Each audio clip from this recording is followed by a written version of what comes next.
Hey guys, Rascal here. Today I'm going to review probably one of my favorite movies ever made, Mune, Guardian of the Moon. Now this movie came out back in 2014, but I ended up seeing it quite a few years later. I ended up hearing about the movie online from one of the people I subscribed to, Bob's show, and reviewed the part of the film, but I stopped it like halfway through because I really want to see the entire movie for myself.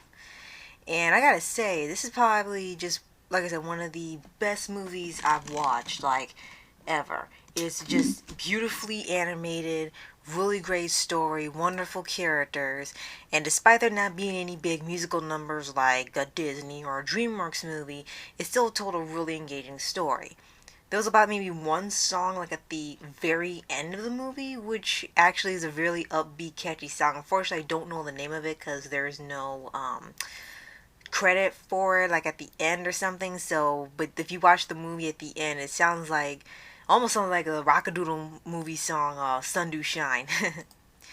So for this movie, I definitely want to recommend it because, like I said, it's a just a really fun movie.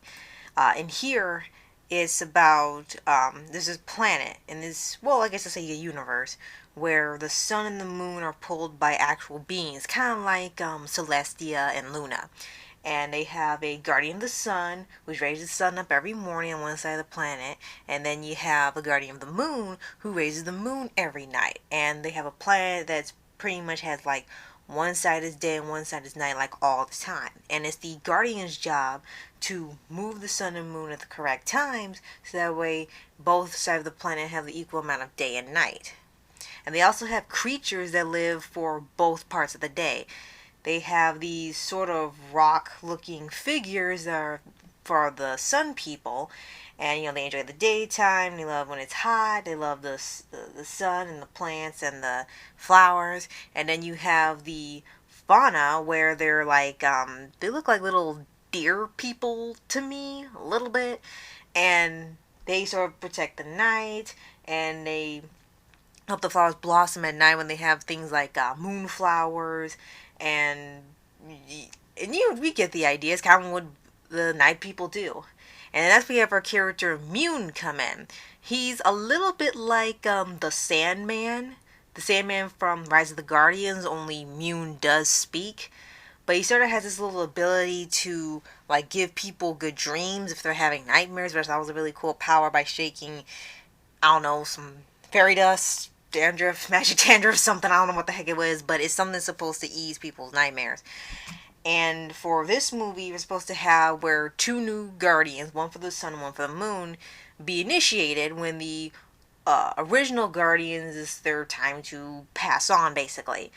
And so they choose Sahone, who's going to be the new guardian of the sun, and then the guardian that the moon guardian had originally picked to be successor was Liyun. And please keep in mind that this was made in France, but I will say that the names do sound, different. They don't sound French or Japanese or anything. They do sound like it's from its own planet.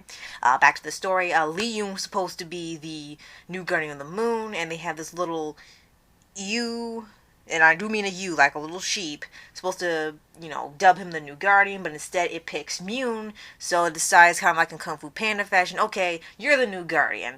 Now, of course, Mune doesn't want to be the guardian because he doesn't think he's good enough, because he's, tiny compared to the big, strong guardian of Sahome for the sun. But you eventually learn what's supposed to be the true role of the guardian throughout the film. Now, another character I want to mention, besides I get to the villains, is a wax girl named Glim, who has really interesting power where she's made of wax like a candle. If she goes into the sun, she could melt, but if she goes into the dark of night, she could freeze. So she sort of has this in-between space that she's even calculated to where she can be out in the middle of the day and night, where it's not too hot, not too cold, sort of like a Goldilocks style temperature where she won't freeze or melt, and she could still be out into the world. And of course, you gotta have the girl that wants to see the world and explore new things and stuff. So she's pretty much it. But to my disagreement with some critics saying that she didn't do anything, she actually has a pretty big role in the film, and she does help out a lot. Yeah, she's got a bit of an attitude, but I wouldn't say she was completely pointless. So I kind of disagree with one of those critic reviews for that. So, I don't agree that she was just like there to be pretty or anything. She actually had an important role in the film, and I didn't see her as that. But, hey, critics gotta find something. So, I just want to give a more positive outlook for the character. And also, we have the villains. The villain is Necros. And you find a little more about him throughout the film on why he's so intent on stealing the sun for himself. And then you have these two little minions that Patton Oswalt and Ed Helms' voice is just really it's hilarious. Oh wait, no wait. It's 20. Oh wait. Actually, there were like two groups of people that did dubbing. Like they redubbed it with some bigger stars in the 2017. So I should mention that they actually have like Rob Lowe, Christian Slater, Patton Oswalt, Ed Helms, and Jeff Dunham in it. In the 2017 version. Now that's the version I watched. The 2014 version has more Canadian voice actors or more unknown people. But the one I watched had the celebrities in it. So in here they have these two little minions. I guess you could call them like guard dogs, like one over yonder, and they try to steal the sun for him, but they can't do it. So they're just like these little things that just they're kind of like actually more like Pain and Panic from Hercules. And you got one of them, I think it was Spleen.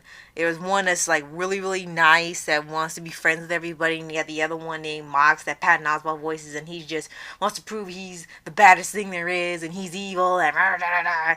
And it's really funny how they made this little dichotomy between both characters. Like I said, the animation, like I said, is absolutely gorgeous. I love it. I love how everything is bright when it has the daytime, and everything is really colorful and vibrant, and these cool colors mixed together when it's at nighttime. And it's probably the probably one of the best parts of the film take place at night, because it really shows how vibrant and detailed and elegant everything is, as opposed to when it's in daylight. But I will say the character designs and everything else is still absolutely amazingly designed. I don't think I can stress that enough.